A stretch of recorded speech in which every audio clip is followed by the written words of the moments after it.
আর হাসিনার একটা লোম সোজা করতে দেব না। আদালতের রায়কে আমরা পেচ্ছাপ করে হিচু করে উড়িয়ে দেব। আমি হাইকোর্টের আইনজীবী হিসেবে বলছি, আমি ভারতবর্ষের একজন সনাতনী মুসলমান হিসেবে বলছি, আমি একজন রাষ্ট্রবাদী মুসলমান হয়ে বলছি, রায় বেরিয়েছে কোথায়? বাংলাদেশে। আয় না, কত বাপের বেটা আছিস, বাংলাদেশ থেকে ওই রায় নিয়ে আয়, যে হাসিনাকে তুলে নিয়ে যা, দেখ কেমন লাগে। पहले से मदीरी बहू, पहले से रे पहले से হাসিনা বুবু पहले से। আজকে গণঅভ্যুত্থানের পরে এই যে ইউনূস, এ কোথায় ছিল? এ ছিল আমেরিকায়।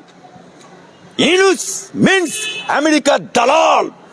ইউনূস মিন্স একজন সমস্ত যে মুসলমান মৌলবাদ তার দালাল।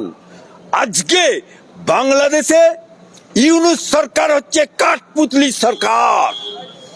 পেছনে কারা আছে? পেছনে আছে মৌলবাদ, পেছনে আছে সন্ত্রাসবাদ, পেছনে আছে জৈশে মোহাম্মদ, পেছনে আছে আরো অনেক লস্করে তৈবা।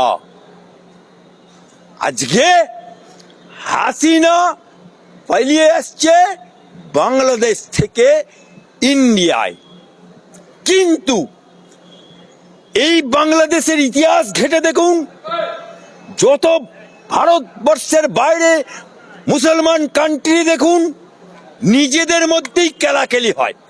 এই আমাদের বাংলাতেও হচ্ছে তৃণমূলে।